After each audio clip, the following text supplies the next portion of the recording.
Kalian pernah tahu atau bahkan ikutan les gamelan nggak? Gak pernah lagi kalau ikutan les. Ya tapi gue tahu gamelan kayak gimana bentukannya. Iya, gue juga. Nah, jadi ada neneknya yang ngirim cerita ini tuh ikutan les gamelan. Dan dia tuh punya kejadian mistis karena ikut les itu.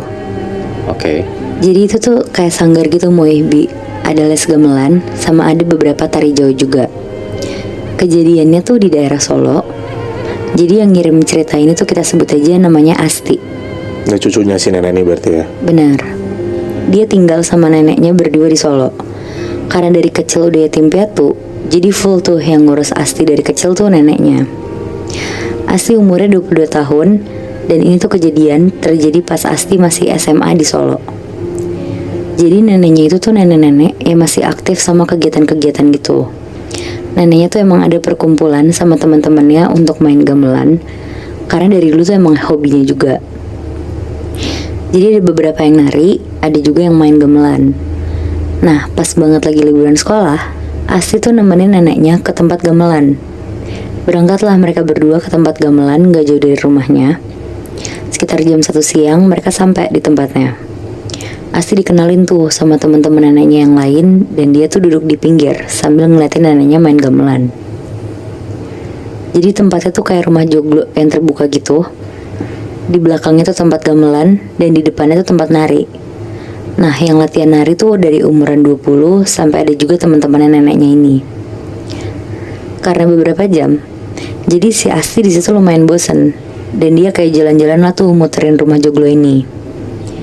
Terus pas lagi muter-muter, dia tuh nemu kayak ada satu lemari kaca gitu yang isinya tuh ada atribut nari. Kayak ada selendang, mahkota, perhiasan-perhiasan dari kepala sampai kaki pun tuh juga ada. Oke. Di situ Asti ngeliatnya tuh kayak keren banget nih, karena kayaknya ini tuh ada sejarahnya gitu loh sampai harus dipajang di rumah joglo ini. Asti tuh ada kali kayak di depan lemari itu tuh 10 menit nge-freeze ngeliatin barang-barang yang ada di sana. Sampai tiba-tiba pengurus joglonya tuh datang nyamperin si Asti. Terus dia bukain tuh lemari kaca yang kekunci itu. Kita sebut aja Pak Dodi ya. Pak Dodi di situ ngambil salah satu selendang warna hijau, terus dipakein ke badannya Asti. Dia bilang, cocok nih buat kamu. Kamu mau nggak les nari di sini?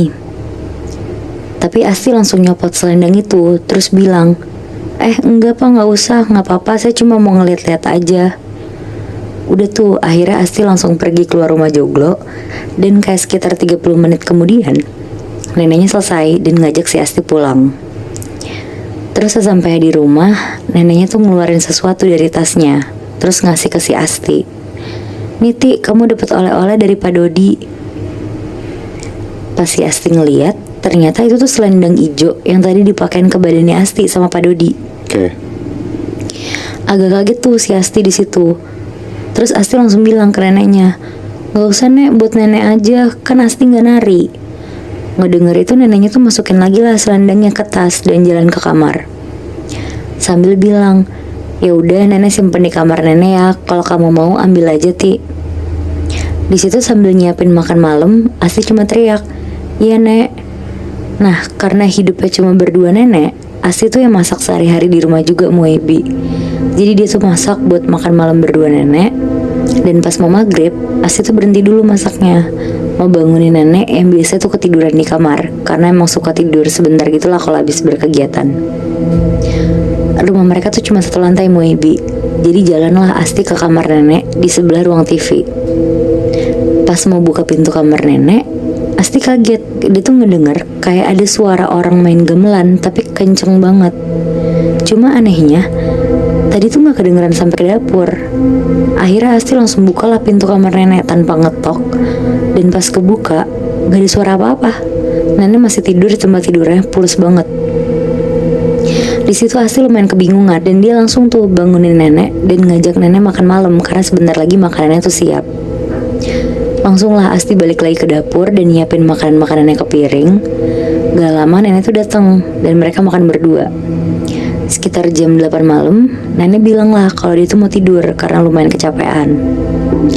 Asti juga di situ langsung bantuin nenek masuk ke kamar dan kayak ngerapihin kasur nenek gitu. Terus gak lama, Asti juga masuk kamar dan siap-siap mau tidur. kira-kira sekitar jam 12-an Asti tuh kebangun Moy, Bi. Karena dia tuh ngedenger kayak ada suara gamelan kenceng banget. Akhirnya si Asti nih beraniin diri lah buat keluar dari kamar. Dan ternyata sumber suaranya tuh dari kamarnya si nenek. Oke. Asti baca-baca bismillah lah di situ sambil pelan-pelan jalan ke arah kamar nenek. Terus begitu sampai, Asti langsung ngebuka pintu kamar nenek tuh. Tapi Moy, Bi, kamarnya tuh dikunci. Jadi Asti nggak bisa buka. Langsung muter otak lah si Asti di situ. Dia langsung keluar ke halaman belakang karena kamar nenek tuh ada jendela yang bisa kelihatan dari halaman belakang gitu. Nah untungnya nenek tuh pakai gorden yang tipis gitu, yang kayak zaman dulu warnanya putih gitu loh. Iya. Tapi masih bisa kelihatan dalamnya gitu. Jadi Asti langsung berusaha ngintip ke dalam kamar nenek tuh di situ. Nah pas Asti ngintip Moy, Bi, dia tuh ngeliat kayak ada bayangan nenek lagi berdiri sambil kayak nari-nari Jawa gitu. Ada suara gamelannya juga? Ada juga Moy, tapi nggak sekedengeran kalau Asti di dalam rumah. Oh, tapi di dalam kamarnya si nenek itu ada yang main gamelan? Gak ada Moy. Anjing, aneh banget. Orang gamelannya juga nggak ada di rumah. Iya lagi. Di situ Asti tuh langsung lari ke dalam. Dia gedor-gedor pintu kamar nenek, dan pas dia buka gagang pintunya, kebuka tuh pintunya. Terus pas Asti ngeliat ke dalam, nenek tuh lagi tidur, tapi pakai selendang hijau itu lagi Moy, Bi. Akhirnya Asti di situ langsung ngambil selendang yang ada di badan nenek, terus dibawa ke kamarnya si Asti ini. Di situ Asti sambil deg-degan, takut ada sesuatu sama selendang ini kan. Tapi akhirnya si Asti langsung paksain buat tidur dan gak mikirin si selendang itu. Akhirnya selendang itu tuh ditaruh sama Asti di atas meja belajar dia. Nah besok paginya sekitar kayak jam 7 pagi, dia kaget banget tuh selendang yang semalam dia taruh di atas meja belajar ya, tiba-tiba tuh hilang, bener-bener gak ada. Di situ Asti langsung keluar dari kamar, terus nyamperin nenek ke kamarnya. Pas sampai di kamar nenek, nenek tuh lagi duduk di depan meja rias sambil kayak nyisir rambutnya gitu. Asti yang gak biasa ngeliat nenek kayak gitu tuh lumayan kaget. Terus nanya, nenek ngapain nyisir rambut? Biasanya minta sisirin Asti. Di situ neneknya cuma senyum doang sambil masih sibuk nyisir rambutnya. Ngeliat itu tuh Asti bener-bener heran banget Moy, Bi. Akhirnya karena udah kebingungan, Asti langsung keluar lah dari kamar nenek, terus ke dapur tuh buat nyiapin sarapan. Sepanjang masak si Asti tuh bengong banget, bingung mikirin si nenek nih kenapa. Sampai akhirnya udah jadi nih masakannya. Dia manggil nenek buat sarapan bareng. Nah terus mereka berdua makan kan. Pas makan, di situ nenek tuh sambil senyum-senyum terus gitu loh. Jadi kayak centil gitu Moy, Bi. Di situ Asti ngeliatnya bener-bener makin bingung lagi. Akhirnya ditanya-tanya lah sama Asti, nenek lihat selendang hijau yang ada di kamar Asti nggak ya?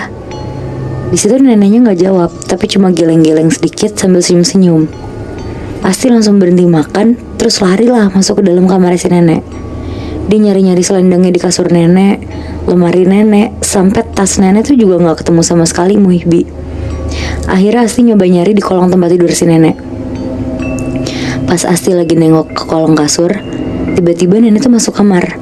Dia ngebanting pintu kamarnya sampai ketutup, terus bilang ke Asti, "Kamu nyari ini Cahayu." Di situ dalam kondisi masih nengok ke kolong kasur, Asti tuh nge-freeze diem banget. Dan dia tuh berusaha pelan-pelan nengok ke belakang dengan posisi masih kayak ngerangkak gitu. Pas dia ngeliat ke atas pelan-pelan, Asti tuh ngeliat Moy, Bi, nenek tuh lagi nari Jawa sambil senyum-senyum pakai selendang itu. Anjing. Di situ Asti kaget banget, dia nangis-nangis dan langsung ngegerakin badannya si nenek. Dia teriak-teriak terus bilang, "Nenek sadar nek, ini bukan nenek kan?" Tapi nenek tuh tetap nari-nari sambil senyum-senyum. Dan tiba-tiba tuh keluar suara gamelan kenceng banget Moy, Bi. Di situ Asti langsung berusaha keluar dari kamar nenek. Dia lari ke sebelah TV-nya dan nyari nomor telepon Pak Dodi. Langsung diteleponin tuh sama Asti, dan untungnya tuh langsung diangkat sama si Pak Dodi. Di situ Asti sambil histeris ngasih tahu kejadiannya ke si Pak Dodi ini. Dan sekitar sejam kemudian, Pak Dodi tuh akhirnya datanglah ke rumahnya si Asti sama nenek. Pas Pak Dodi datang, nenek tuh masih nari-nari Moy, Bi, dengan suara gamelan yang entah dari mana asalnya itu. Akhirnya langsung lah kayak dibacain bacaan Jawa sama Pak Dodi, dipegang jidatnya, dan beberapa titik di badan nenek sama si Pak Dodi ini. Terus nenek akhirnya langsung jatuh pingsan di tempat. Terus diangkatlah nenek langsung ke tempat tidur sama mereka berdua. Dan sekitar 10 menit kemudian tuh nenek langsung sadar akhirnya. Di situ nenek tuh pas kebangun kayak orang kebingungan gitu. Dia nanya juga tuh kenapa ada Pak Dodi di rumahnya. Akhirnya dijelasin lah sama si Pak Dodi pakai bahasa Jawa ke si neneknya ini. Intinya Pak Dodi tuh sebenarnya ngasih selendang ini tuh ke Asti lewat neneknya. Karena sebenarnya selendang ini tuh nyari penari selanjutnya yang katanya sih pasti akan jago banget kalau misalkan nari pakai selendang ini. Tapi nggak taunya si Asti tuh nggak mau. Akhirnya sempet lah dicobain sama nenek sambil nari-nari awalnya. Nggak taunya malah keterusan. Anjing, berarti si Pak Dodi jahat juga ya, Bi? Kayak secara nggak langsung dia mau maksa buat si Asti pakai kan? Nah, gue nggak tahu tuh apakah hitungannya jahat atau enggak ya, karena kan dia nyari penari lain untuk regenerasi kan, Moy. Iya. Nah, ya gimana tuh, Nat? Kalau yang lu dapat ceritanya? Kalau dari yang ngirimin cerita sebenarnya dia nggak ngejelasin dengan detail ya. Ini tuh maksudnya apa sih selendang ini. Tapi kalau yang dari gue lihat sih, seharusnya niatnya si Pak Dodi ini baik ya. Soalnya kan dia kayak nyari penerus. Terus kalau misalkan niatnya jahat, nggak mungkin dong dia datang ke rumahnya si Asti ini buat bantuin neneknya. Apalagi sampai ngejelasin nih, kalau misalkan itu tuh buat si Asti. Iya benar sih. Berarti selendangnya intinya ada sesuatunya kan? Iya.